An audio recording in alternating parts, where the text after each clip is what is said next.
Oui, Madame la Ministre, lors de notre dernier échange en commission sur ce sujet, vous aviez indiqué que le travail sur l'indemnisation des décrochages d'onduleurs avançait bien. Vous aviez également précisé qu'une proposition actualisée de la COAP devait être prochainement soumise à la concertation. Cette étape a été depuis lors franchie, puisque mi-décembre, la COAP a effectivement transmis au gouvernement wallon une proposition d'arrêté. Cette proposition repose sur les données issues des compteurs communicants et elle vise à indemniser les prosumeurs proportionnellement au préjudice réellement subi. C'est une évolution importante, une évolution d'ailleurs attendue sur le terrain et qui va clairement dans le bon sens. Les représentants des prosumeurs ont d'ailleurs salué cette approche tout en attirant l'attention sur certains points techniques, mais néanmoins importants. Ceci concerne notamment les critères retenus pour établir la non-conformité de la tension du réseau, ainsi que la question de la rétroactivité pour les ménages qui ont déjà fait installer un compteur communicant à la demande de leur gestionnaire de réseau. Alors, voici mes questions, Madame la Ministre. Où en est-on aujourd'hui? Où en est l'analyse de la proposition d'arrêté transmise par la COAP et quelles sont les prochaines étapes prévues? Comment abordez-vous la question sensible des critères de recevabilité qui sont retenus dans le projet, et cela afin de garantir un dispositif qui soit à la fois simple, lisible et équitable pour l'ensemble des prosumeurs? Sans rentrer dans les détails techniques, parce que c'est effectivement très très technique, il y a deux critères qui sont évoqués, et l'un d'eux qui figure dans ce projet, c'est le BVQ, c'est-à-dire le Bad Voltage Quality, et il pourrait, selon l'association Biprosumeur, il pourrait exclure environ 25% des prosumeurs victimes de décrochage.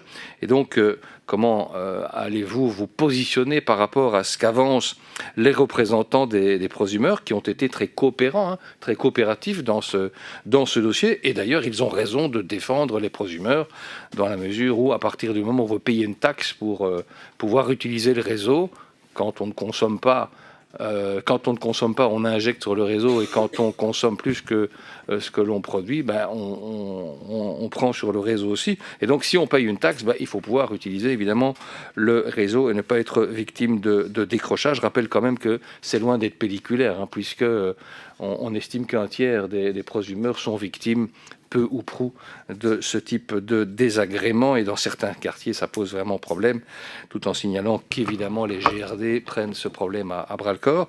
Autre question, c'est celle d'une éventuelle rétroactivité du mécanisme d'indemnisation. Fait-elle partie des éléments actuellement examinés par le gouvernement?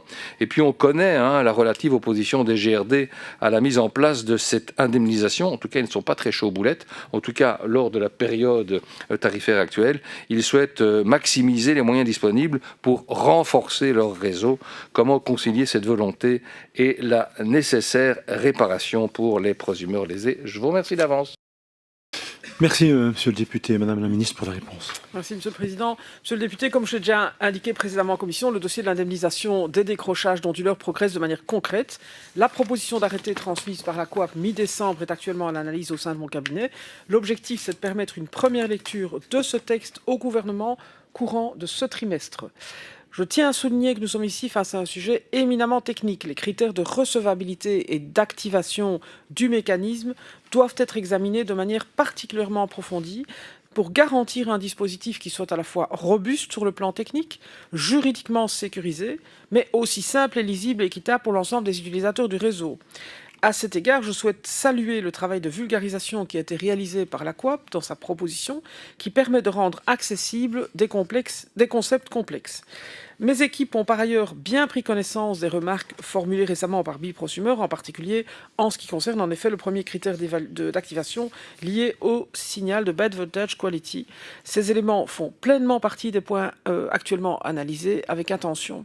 En ce qui concerne la question de la rétroactivité du mécanisme d'indemnisation, ainsi que de celle de la conciliation entre l'indemnisation des prosumeurs lésés et les contraintes exprimées par les GRD, ces deux aspects renvoient à la réalité de la question centrale centrale de ce dossier, celle de l'équilibre à trouver, puisqu'il faut réparer un dommage réel subi par certains consommateurs sans pour autant pénaliser de manière disproportionnée l'ensemble des autres utilisateurs du réseau. Je rappelle, puisque vous le savez, en effet que les coûts générés par un mécanisme d'indemnisation sont appelés à être répercutés dans les tarifs de réseau. Il est donc indispensable de veiller à ce que le dispositif soit proportionné et je ne manquerai pas, bien sûr, de tenir le Parlement informé de l'avancement de ce dossier dès que l'analyse aura abouti et qu'une position pourra être adoptée par le gouvernement. Merci. Pour la réplique, monsieur le député. Oui, évidemment, il faut agir sur deux niveaux. D'une part, il faut que les prosumeurs lésés puissent obtenir réparation, c'est une évidence.